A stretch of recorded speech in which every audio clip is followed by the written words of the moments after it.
Hi guys, welcome to another episode of Real Estate Investing Explained with Enrique Huerta. Today's topic, the Savvy Investor's Guide to Total Operating Expenses. All right, today is April 16th. On today, in 1987, Michael Jordan was the second NBA player to score 3,000 points in a season. That is phenomenal. All right, that's nuts, mind-boggling. Fantastic athlete. You know, there's a lot of negative things that happen on this day in history, so I'm focusing on some positivity, some athletes in this case. On this day in 2019, the Seattle Seahawks quarterback, Russell Wilson, became the highest paid NFL player. He signed a 4-year, $140 million contract with a $65 million signing bonus. That is phenomenal. Congratulations. Those guys are wonderful athletes. And I bet you anything, he invested some of that signing bonus in some multifamily real estate. It's the way to go. So let's jump right in. Savvy Investor's Guide to Total Operating Expenses. The first one, before we jump in real quickly, you've got to make sure you account for every single operating expense, no matter what you're buying. I don't care if it's a condo, a fourplex, or a 400-unit apartment building.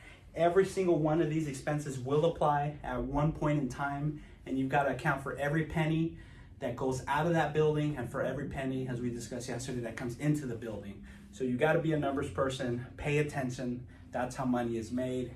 You have to measure what's going in and what's going out, and then you can know where you're starting and where you're going. Anyway, payroll and benefits. First operating expense, for a 100 plus unit building, you're typically going to have one person on the payroll per 40 units. So if you have 100 units, you'll have one full-time office person, one full-time maintenance person, and maybe a part-time either leasing person or a floating technician that maybe does porter duties, cleaning up common areas, things like that. They do make-readies where they turn units by doing painting, flooring, resurfacing of countertops, bathroom surfaces, that kind of thing, or they're just on call. So that's payroll and benefits. You've got to pay people well so they can take care of your residents, take care of your property, and typically you'll have a manager in the office doing administrative work, collecting rents, making phone calls, addressing resident concerns, contacting vendors, making sure the property's operating smoothly, completing accounting, doing reports, delivering a wonderful customer service experience. And you'll want to have maintenance techs helping to keep the property clean, keep the property operating well, and taking care of any resident maintenance needs. So those people are happy living where they live. All right, so that's payroll and benefits. That category will cover salaries, bonuses, payroll, taxes, workers' compensation, insurance, uniforms, and that kind of thing. So everything that has to do with payroll will be there. General and admin is the second category. It really depends on where you're located, but typically you'll see general and admin expenses anywhere between $250 and $400 a unit, and that would basically include any kind of legal fees, eviction fees, permit fees, business licenses, accounting fees, and just anything that's administrative in nature, ordering refreshments and coffee for the office for residents, ordering copier, signing copier contracts, ordering paper, anything that you have to do to keep that running, that would be general and administrative. And then leasing and marketing. I mean, you can't fill up your units if no one knows they're empty and available to move into. So leasing and marketing, also called advertising and promotions, a big, very important category. A lot of people underspend in leasing and marketing, and a lot of people overspend in leasing and marketing. So you've got to track your expenses, you've got to measure the ROI, and then find the fine balance between physical marketing, contractor marketing, which is leasing agents or locators, finders fees, that kind of thing, as well as digital marketing. And so advertising and promotion spans that spectrum, anywhere from leasing flags and signs that say for rent, vacancy, inquire within, leasing office this way, and then anything that has to do with paying a commission or a bonus to a leasing agent or a finder's fee to a third party, real estate agent that brings a tenant, that kind of thing. That all goes there. And then contracts for digital advertising on Zillow, on Trulia, on Redfin, on Realtor.com, even posting, ads on Craigslist and that kind of thing. that all goes there. Repairs and maintenance, pretty obvious. Real estate is a physical asset. It deteriorates with time, so repairs and maintenance is a huge line item. You've got to maintain your property well. If people are going to enjoy their living experience, going to want to stay there and live there for a long time, and are going to want to pay more rent over time as prices increase. So repairs and maintenance accounts for everything you can think of. You know, roof repairs and roof replacements, new windows, foundation work, painting the outside, you know, one-time landscaping projects, the parking lot, the mailboxes, the pool. I mean, you name it, repairs and maintenance, that's what it is. And believe it or not, it can add up very quickly. Make sure that you are keeping track and then doing what you have to do in a timely manner, but shop, you know, comparison shop, get multiple bids for your projects, and make sure you make efficient use of your capital to get the best return on your investment dollars. In addition to repairs and maintenance, there's a subcategory called contract services. They are related to repairs and maintenance. The difference being that repairs and maintenance is a variable expense. It changes, you know, from month to month, and a contract service is a repairs and maintenance related expense that is fixed. It's a contract service. It's paid at the same monthly installment every month, and so you're accounting for it a little differently.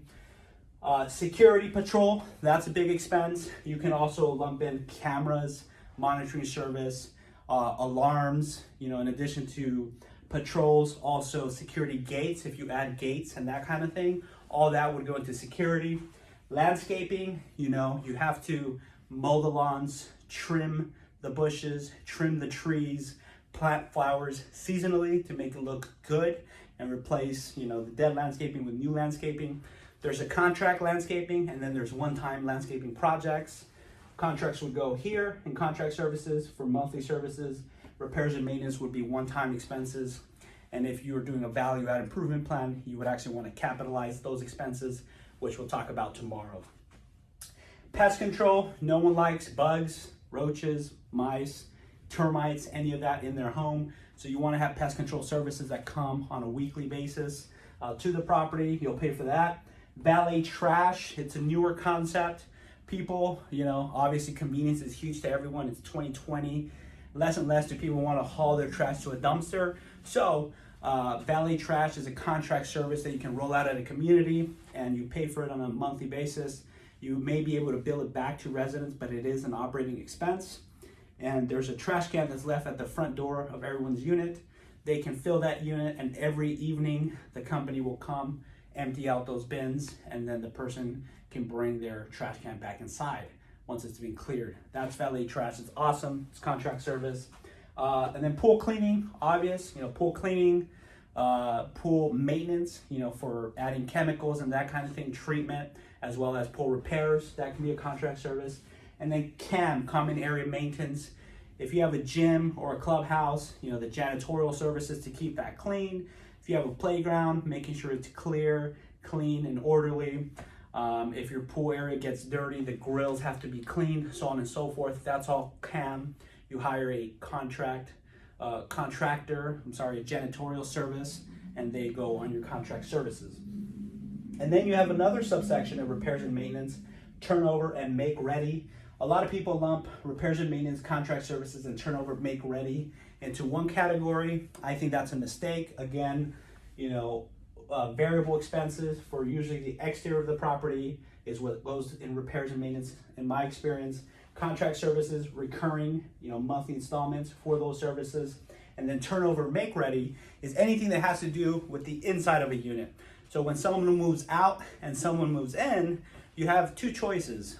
You know, you have a wide range of choices, but the main two are renovate that unit fully, where you put brand new everything, and then that would be capitalized expense, and we'll talk about that tomorrow. Or if the unit's in good condition and maybe it's already been renovated, someone moved out, someone else is going to move in, you would just turn over that unit or make ready that unit for a new resident. And what would go into that is just interior repairs and maintenance expenditures that have to deal with painting, you know, new paint, carpet cleaning or carpet replacement, flooring replacement, resurfacing of countertops, maybe replacing or repairing appliances if needed, and just making sure that unit is clean and ready for move-in for the next resident. That is turnover. Utility expenses, a big expense at most properties. The older the property is, the more inefficient it is on a utility basis, and you've got to make sure you're monitoring your utility uses. There are programs out there that can help lower your utility expenses and increase your net operating income, which we'll talk more about tomorrow. But utility expenses are something to keep in mind. Some buildings, all the utilities are paid for by the owner or the building, and in some buildings it's shared between the residents and the owner. And in some buildings, they've gotten to the point where the residents pay for all the utilities.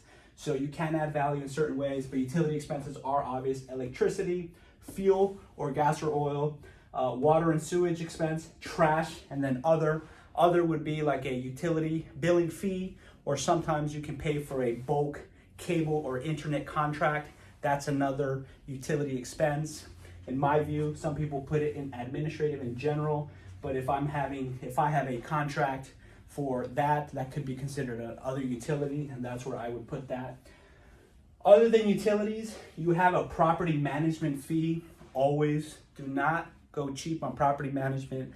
Again, property management, operations, that's really where a business plan is executed and money is either made or lost. Yes, money is made when you buy a property, right? That everyone knows that. But money can be made or lost when you're operating a property. If you don't maximize the operations of your asset, you will not maximize the value, and therefore you may stand to lose capital where you should have delivered an amazing return on that capital. So property management fee, anywhere from 2.5% to 5% of the total operating income. Yesterday we talked about total operating income. Property management companies charge anywhere from 2.5% to 5% of the total operating income in the 100 plus unit multifamily space. Below that, I see it go higher, anywhere from 5.5% to 7%. And then for a single family home, I see property management fees go as high as 10 to 12%. The highest I've ever seen for a single family house is 14%. The highest I've ever seen for an apartment building that's less than 100 units is 5.5%. And then the highest I've seen for 100 plus is 5%. All right. Those are relative. Everyone is different, but shop around. Me personally, I would never pay 14% property management for a single family home, but I would negotiate, I'd settle somewhere in the 4 to 6% range, depending on the services provided, right? For multifamily, I think anywhere from 2.5% to 3% is fair. And then if there is, a manager going above and beyond, and they are just really outperforming, you can create a compensation structure to incentivize them to go above and beyond and get better. So then as they improve the income, as they execute a business plan, they can get 4%, 5%, etc. And so that's also one way to incentivize your manager to push up the operating income. And while you're going to pay more in property management fees, your NOI will be higher, leading to higher values. And then, of course, something that every piece of real estate will have: insurance. Property insurance. You need insurance. Your lender will require insurance. It varies so much from a house to apartment buildings, and even by regions. In Houston, Texas, where there's hurricanes and flooding, those kind of things, or in Dallas, where there's hailstorms and tornadoes, insurance can go anywhere from $350 a unit. I've seen it go as high as $900 a unit in Houston. It's crazy. In California, it's about $250 to $300 a unit. And then I've seen it be even less in a place like Phoenix, where there's no real natural disasters. Insurance expense, obviously, is for major disasters, that kind of thing. Phoenix has less disasters than California would with earthquakes, or Houston with hurricanes and hailstorms and whatnot. So in that case, certain markets will have lower expenses, and that's insurance. You can never get out of that. Don't even try. You've got to account for that. And then another thing that's in every property, it's what I call a non-controllable expense: property taxes. And in my mind, that will include other taxes like sales taxes or franchise taxes or privilege taxes. There's different names for them. Some states require additional taxes paid on the income you collect, but just property taxes alone, it varies in percentages. In California, anywhere from 1%, low ones, 1% to 1.2%. In Texas, up to 2.8%. In Ohio, over 3%. I mean, it goes all over the board depending on where you are. So make sure Make sure property taxes, you calculate them, you know what you're doing, you verify. Don't ever take a seller's word for it or a broker's word for it. Do your due diligence. Find out what your taxes not only are today, but what they're gonna be next year, and the year after that, and the year after that, and the year after that, and on and on and on. A lot of people have made the mistake of not calculating this correctly, and then they can actually lose a property to that. So property taxes is a real big one, and to emphasize the importance of that, I'm gonna circle it in red, bruh. It's a little bit of drama for you, all right? Property taxes. I don't know if you can even see the red, but it's right there. And then another thing that lenders require in the commercial real estate space is replacement reserves, and that is pretty self-explanatory. It is reserves that are set aside for future replacements. You know, investors are smart, lenders are smart. Investors risk their capital to get a return on investment, and lenders also risk their capital to get a return on investment, but they're way more conservative, and they do require reserves upfront. They know that appliances will have to be replaced. They know that eventually water heaters and air conditioners and those kind of things will have to be replaced. They know that roof repairs will have to be made. So they will ask you not only to put money up front in a separate account to make those repairs when you buy a property, but they will also ask you every month to set aside approximately $250 per unit. You set that aside every month for future expenses. And really, if you ask me, it's one of the best things about multifamily real estate. If you don't know what you're doing and you under budget, this can be a saving grace for some people. It's not a lot, $250 per unit. I mean, it sounds like a lot, but it's really not. The reality is after you're done with a value add plan, you know, improvements wear off over time. They also deteriorate in condition and quality. So your replacement reserves as a smart investor should actually be higher than the lender's requiring. Those are minimum requirements, $250 per unit. I personally have seen the reality be closer to $800 per unit in replacements. So keep that in mind. That's if you want to be realistic in your underwriting, and you always should be. Don't fool yourself, don't play yourself. And so that's replacement reserves. Some investors or brokers will not account for this in the expenses. I think that's a mistake because, again, the lender will require that you do so. So you might as well include it when you're running your numbers, all right?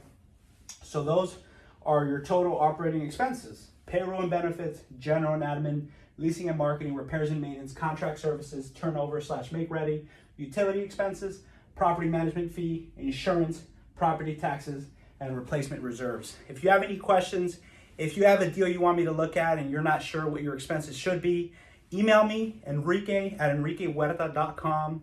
You can figure out how to spell it in my YouTube channel, or see it below, enrique@enriquehuerta.com. Email me your deal, let me know what your questions are, and if you have just general questions, I'm always happy to answer them for you. Stay tuned. Tomorrow's video is going to be off the chain. We're actually going to talk about net operating income, cap rates, and cash on cash returns. So how to calculate a return. I'm going to go through the concept, and then we'll actually do some calculations the following day. So it's going to be a fun weekend. Hope you stick around. I look forward to talking to you soon. Again, the Savvy Investor's Guide to Total Operating Expenses. This is Real Estate Investing Explained with Enrique Huerta. Subscribe, and we'll talk soon.